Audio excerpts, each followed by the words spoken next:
Red టీవీలో మీ వ్యాపార ప్రకటనల కోసం ఈ నంబర్ ని సంప్రదించండి 6281747728. చెప్పండి మీ పేరేంటండి ఎక్కడ? మాది మొయినాబాద్ మండల్ అప్పారెడ్డిగూడ విలేజ్, రంగారెడ్డి డిస్టిక్. మాకు వచ్చేసి భూమి తరతరాల నుంచి వస్తున్న భూమి.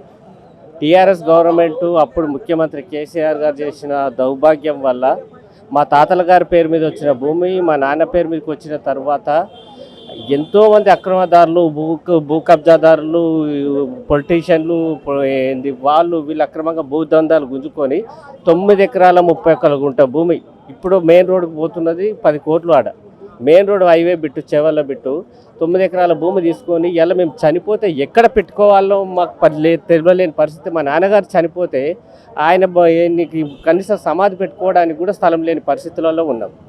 అట్లాంటి పరిస్థితి టీఆర్ఎస్ గవర్నమెంట్ కలగజేయడం వల్ల వాళ్ళకి ఏం దక్కుతుందో మరి మాలాంటి పేదవాళ్ళ పుట్ట మీద కొట్టడం వల్ల కేసీఆర్ గారు ఇలా కేటీఆర్ ట్విట్టర్లో బాగానే పోస్టులు చేస్తుంటాడు.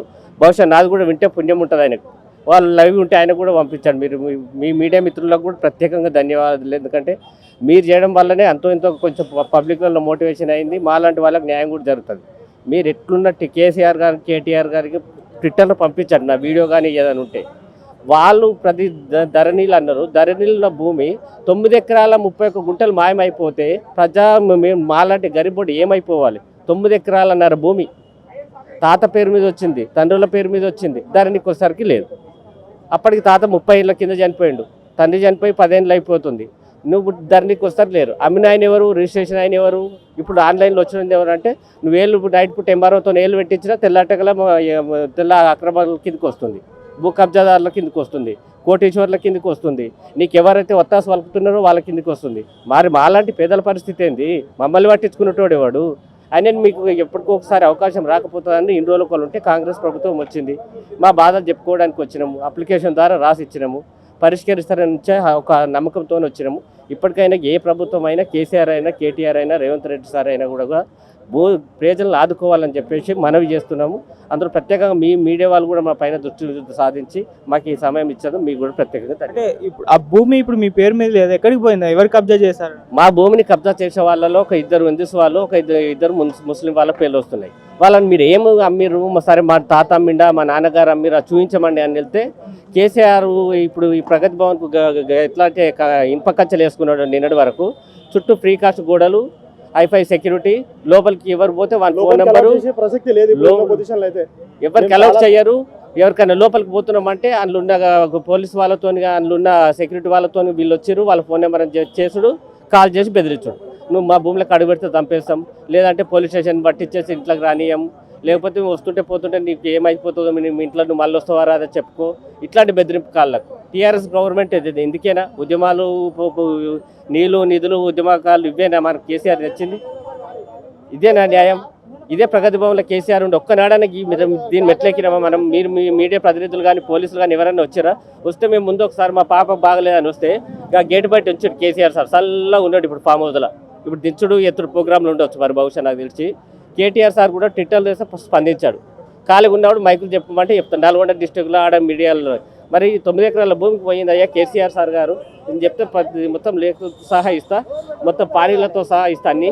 నీకు దీనిలో ఏమాత్రం ఉన్నా మా దళితుల మీద, మీకు పేదల మీద ప్రేమ, గౌరవం అది ఉంటే, ఎస్టీ అధికారుల మీద ఉంటే దీంట్లో కనీసం నాకు 2 ఎకరాలు ఇప్పించాయి. మా తాతగారు చనిపోతే పెట్టుకోవడానికి స్థలం లేదు, మా నాన్నగారు చనిపోతే పెట్టుకోవడానికి లేదు, రేపు పొద్దున మా పిల్లలకు చూపించుకోవడానికి ఆధారం లేదు. 9 ఎకరాల భూమి అనుకుంటే ఈ రోజుల్లో ఎంత ఉంది? ఎక్కడ కొనాలి? నీ కట్టుకోవడానికి కోకపేటలు ఉండే, మీ అయ్య కట్టుకోనికి ఈడుండే, మీ చెల్లి అయితే మొత్తం మీకుంటాయి. మాకేమో ఉన్న గుంటలు గిట్టగా మీరు గుంజుకొని వేరే పాల మీద చేసేయండి. చెప్పండి. ఇప్పుడు మా భూమి పక్కనే హరీష్ రావు సార్ భూమి ఉంది, 100 ఎకరాలు. వాళ్ళకి శిఖం భూములు గుర్తింపులు ఉండవు, లావెన్ పట్టాల భూములు గుర్తింపులు ఉండవు, ఏంది చెరువు భూములు గుర్తింపులు. హరీష్ రావు సార్ భూమి కట్టింది హిమేష్ సాగర్ చెరువు కానుకొని కట్టిండు. మరి అట్లా కట్టవచ్చా? ప్రజా పరిపాలన అధికారి ఆయన, ఒక ఆర్థిక మంత్రి, 30 ఏళ్ళ సర్వీస్ ఉంది ఆయన, మరి మంచి ఎక్స్పీరియన్స్ పర్సన్. కేటీఆర్ గారు కూడా ప్రపంచ దేశాలు తిరిగి వచ్చిండు, ఐటీ కంపెనీలు తెచ్చిండు. ఎవరిని పువ్వని కానీ గుంజుకోవచ్చా? మరి మేమేమైపోవాలి? ఓట్లు వేసిన ప్రజలు ఏమైపోవాలి? కేసీఆర్ కూడా కూర్చొని ఒక ప్రెస్ మీట్ పెడితే రమ్మని చెప్పండి. ప్రెస్ మీట్ కనీసం ఎవరో ఎందుకు మా కష్టాలలో మేము చెప్తాం, లేకపోతే మా ఫోటోలు తీసుకొని ఆయనకు కల్పిస్తాం. ఆయన అవకాశం ఉంటే మా ఫోటో తీసి పంపించాడు సార్. మేము రిక్వెస్ట్ చేయట్లేదు. ఆయన 9 ఎకరాలన్నర భూమి మెయిన్ రోడ్ బిట్ సార్. చనిపోతే మా తాత బొంద పెట్టుకుంటాము అయ్యా అంటే వాళ్ళకి సెక్యూరిటీ అలౌట్ చేయట్లేదు. ఆయన ఆత్మ కనీసం 6 అడుగుల జాగ ఇవ్వకపోతే మేము ఏం చేయాలి? ఇప్పుడు రేపు పొద్దున నేను చనిపోయినా, మా అమ్మ చనిపోయినా మా పరిస్థితి ఏం చేయాలో చెప్పులోని పరిస్థితులలో ఉన్నాం. అట్లాంటి పరిపాలన చేసి చూడు మన కేసీఆర్ గారు సారు. నీళ్ళు నిధులు నియామకాలు అన్నట్టు, కానీ నీళ్ళల్లో ఎంతున్నాయో నియామకాలలో ఎంతున్నాయో అక్రమాలు, కాళేశ్వరం, మేడిగడ్డ, ఇక మీకు తెలిసి నేను చెప్పాల్సిన అవసరం లేదు. కానీ పేదలకు కొంచెం న్యాయం చేయండి. ఇప్పటికైనా కూడా ఆలోచన చేసుకుంటే బాగుంటుంది. ఇది ఇవాళ లక్షల పబ్లిక్ వస్తున్నారు పోతున్నారు. ఆయన ఒక్కనాడని మీరన్నా వచ్చినా సార్ మీడియా ప్రతినిధులు ఇక్కడికి వస్తే కూర్చోవా నీకు బాగా తెలుసు కూర్చో అని మిమ్మల్ని కూడా బెదిరించిన రోజులు ఉన్నాయి. ఆయన అట్లాంటివి వద్దని మేము కేసీఆర్ గారు కానీ, కేటీఆర్ గారు కానీ, హరీష్ రావు గారు కానీ పేదలకు ఇప్పుడైనా ఆలోచించండి. 3 ఎకరాల భూమి అన్నావు, 3 దళితులకు సీఎం అన్నావు, మా భూములు మాకు ఇవ్వమంటున్నావు. 3 ఎకరాలు నువ్వు ఇచ్చుడు కాదు, 9 ఎకరాలు గుంజుకున్నావు.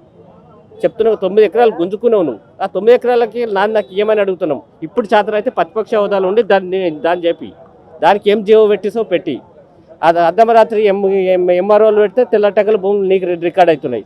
నిన్న పొజిషన్లో తెల్లటగల పొజిషన్లో లేడు, నైట్ ఉంటే తెల్లటగలు ఉండే. ఇప్పుడు మేము మేము పోయేసరికి మా ఇంటికాడ ఉంటుందో లేదో కూడా తెలియదు. ఉన్న భూమి కూడా అట్లాంటి అక్రమాలు జరుగుతున్నాయి. మరి ఏంది దీని పరిస్థితికరం?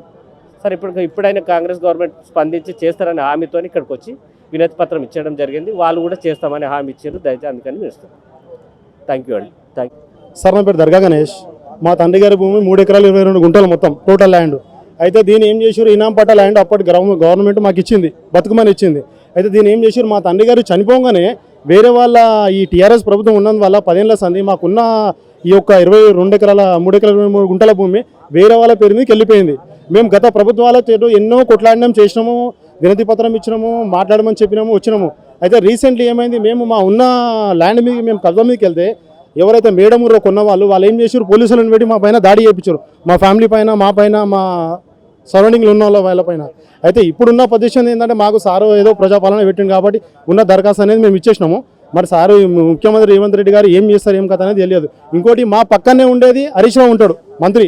అతను ఏం చేస్తాడు, కాల్ చేస్తే మీకు సార్ వచ్చి పట్టుకోతాడని చెప్పి మాకు చాలా బెదిరింపు కాల్స్ వచ్చినాయి. ఇప్పటికీ మేము పిఎస్ కాడికి పోయినాం, కొట్లాడినాం, వచ్చినాం. అయితే ఇప్పుడున్న ప్రభుత్వం ఏంటంటే ప్రజాపాలన ఒక అప్లికేషన్ అనేది ఇచ్చినాము. మాకు ఏం న్యాయం జరుగుతుందనేది తెలియదు. మా డాడీ గారి పేరు మీద ఉన్నది 23 గుంటల భూమి. టోటల్ మా తాతకు ఉన్నది 3 ఎకరాల 23 గుంటల భూమి. అది వేరే వాళ్ళ పేరు పైన వెళ్ళిపోయింది. అది దాని గురించి మేము న్యాయం గురించి వచ్చాము. మేము ఇక్కడికి లోపల కంప్లీట్ మేము అనేది అప్లికేషన్ అనేది ఇచ్చాము. మా ల్యాండ్ మా పేరు మీద అనేది ఒక నోటీస్ అనేది వస్తుంటే దాని తర్వాత వచ్చినాక చూసామనే మాట మాట్లాడుతారు. ఇప్పుడు ఉన్నది మాకు 23 గుంటలు అయితే 2 గుంటల మేము ఆల్రెడీ పొజిషన్లో ఉన్నాం ఇప్పుడు. అయితే మాకు ఉన్న 21 గుంట అనేది మా పేరు పైన రావాలని చెప్పి ముఖ్యమంత్రి గారిని కోరాము మేము. చెప్పండి సార్, మీ పేరేంటి? మాది నెల్లూరు జిల్లా కొండాపురం మండలం సచివాల అగ్రహారం గ్రామం నుంచి వచ్చాము. మా దగ్గర పోయిన సంవత్సరం తెలంగాణ గొర్రెల స్కీమ్ ద్వారా 28 యూనిట్ల గొర్రెలు తీసుకొచ్చారు. జగదీశ్వరి మేడం ఏడి అని కలవకుర్తిగా పనిచేస్తారు. ఆ గొర్రెలు వచ్చి రంగారెడ్డి జిల్లా కేశంపేట మండల్ కొండారెడ్డిపల్లి గ్రామానికి చెందిన రైతులు 28 మంది వచ్చారు. 28 మంది చొప్పున 20 గొర్రెలు ఒక పొట్టేలు చొప్పున ఇప్పించడం జరిగింది. అదేవిధంగా 28 యూనిట్ల డబ్బులు ఇవ్వకుండా 20 యూనిట్లు మాత్రమే బ్యాంక్ అకౌంట్స్లో జమ చేశారు. 8 యూనిట్లు వాళ్ళు బినామీ పేర్ల మీద కొట్టుకొని అడుగుతూ ఉంటే సమాధానం చెప్పకుండా ఫోన్ బ్లాక్ లిస్ట్లో పెట్టడం, ఈ విధంగా జరుగుతూ ఉంది. మేము ఈరోజు ప్రజావాణిలు ఇవ్వడానికి ఆల్రెడీ రంగారెడ్డి జిల్లా కలెక్టర్ గారిని పోయిన నెల 19వ తేదీ కలవడం జరిగింది. ఆ అక్నాలజ్మెంట్ కూడా ఇచ్చున్నారు. అదేవిధంగా ఈరోజు ప్రజావాణిలు ఇవ్వాలని ఇక్కడికి వచ్చేసాం. ఆ విధంగా మాకు ఈ డబ్బులు ఇప్పించవాలని ముఖ్యమంత్రి గారిని మనవి చేస్తున్నాను. డేట్ కూడా ఒక 6 మంత్స్ 6 నెలలు అవుతా ఉంది. 6 నెలల నుంచి ఈ విధంగా తిరుగుతూ ఉన్నాం. ఏం చేయలేదు. ఆల్రెడీ కలెక్టరేట్లో ఫిర్యాదు చేసాం.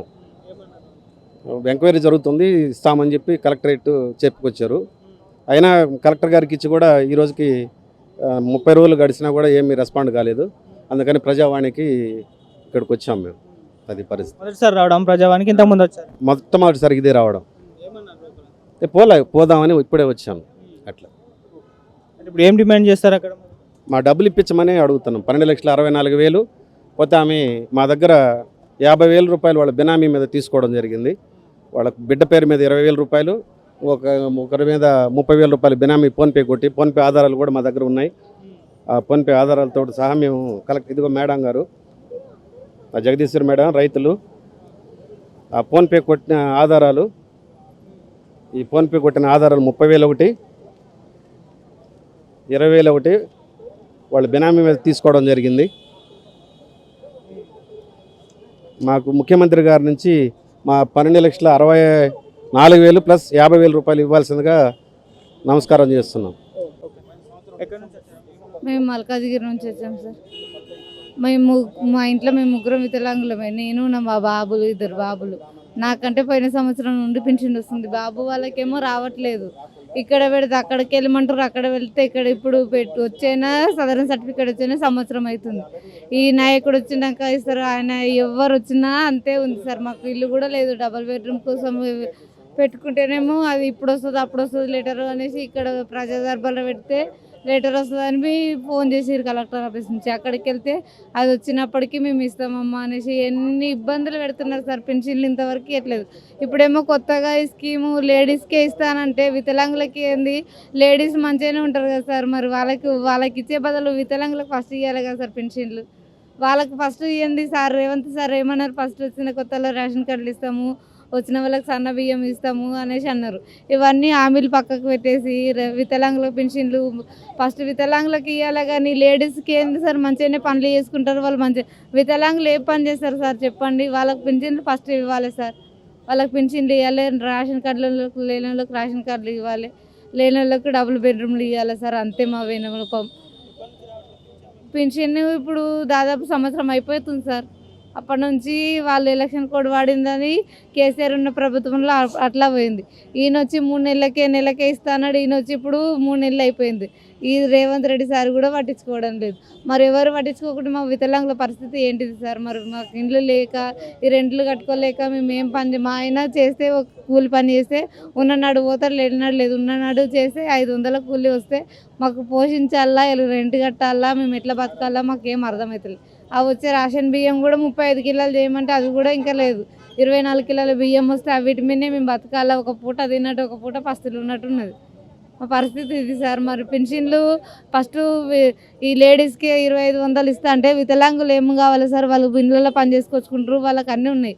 వాళ్ళకి తర్వాత ఇవ్వచ్చు కదా సార్. ఫస్ట్ వికలాంగులకు ఇచ్చి పెన్షన్లు డబుల్ బెడ్రూమ్లు ఇచ్చేసి ఫస్ట్ వికలాంగులు పట్టించుకున్న తర్వాత వాళ్ళని పట్టించుకోవాలి కదా సార్. ఫస్ట్ వాళ్ళకే ఇస్తా అంటే ఏమన్నాడు సార్? ఇది న్యాయమేనా సార్? అదే మేము కోరుకునేదంతా రేవంత్ రెడ్డి సార్ని. మాకు ఇక్కడ చేసుకున్నాం సార్. మాకు అక్కడ తెలీదు, ఇక్కడ చేసుకుంటే వచ్చింది. మొన్న పోయి కలెక్టర్ ఆఫీసులు ఇస్తే ఆ సార్ ఏమంటున్నాడు అంటే మాకు లెటర్ వస్తుందమ్మా, లెటర్ వచ్చిన తర్వాత వస్తే మేము చెప్పగలుగుతామని చెప్తున్నారు.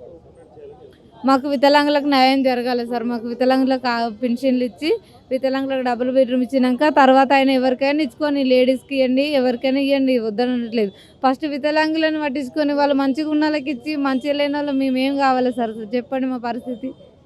అంతే సార్. మేము రేవంత్ రెడ్డి సార్ని కోరేది అది ఒకటి. ఈ ప్రభుత్వం వచ్చినాకనైనా మంచిగా వస్తుంది అని అనుకుంటే ఈ సార్ కూడా ఇట్లా చేస్తే మాకు ఇంకేం న్యాయం జరుగుతుందో మేము ఇంకెక్కడ ఎవరికి పోయి చెప్తాం. అది మాకు వికలాంగులకు ఫస్ట్ వికలాంగులకు న్యాయం చేసిన తర్వాత ఎవరికైనా చేయండి అని అది ఒక్కటే మా విన్నపం సార్. సచివాలయంకి వెళ్తే మీకు అపాయింట్మెంట్ ఉందని అడతారు. బట్టి విక్రమ సార్ మేము డిప్యూటీ సీఎం కలవాలని పోతే మీకు అపాయింట్మెంట్ ఉందని అడతారు. మమ్మల్ని ఎట్లా తీసుకోవాలి అపాయింట్మెంట్? మేము నిరుద్యోగులం, ఎన్నో ఆర్థిక ఆకలి కష్టాలు అనుభవిస్తూ చదువుతున్నాము. ఈరోజు పని చేస్తేనే రేపు చదువుకోగలరు. అలాంటి సిచ్యువేషన్లో ఉన్నాము. అపాయింట్మెంట్ తీసుకోవడం కోసం ఎన్ని రోజులు తిరగాలి? ఇట్లా ప్రజాభవన్ అని, సచివాలయం అని, సీఎండీ ఆఫీస్ అని ఎన్నిసార్లు తిరగాలి? ఒకసారి అందరికి లైన్లు పెట్టి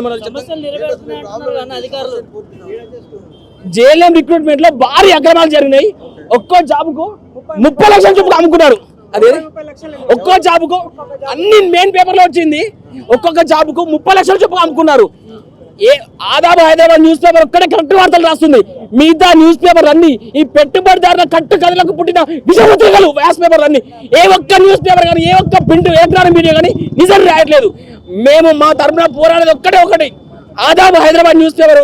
మా అందరి తరఫున జేఎల్ఏ 1:2 క్యాండిడేట్ తరఫున ఆదాబ్ హైదరాబాద్ న్యూస్ పేపర్ కు కృతజ్ఞతలు తెలుపుతున్నాము. Except Aadab Hyderabad news paper వస్తాయి. ఏ ఎలక్ట్రానిక్ ప్రింట్ మీడియా ఇట్లా మా తరఫున రాయడం న్యూసే రాయడం లేదు.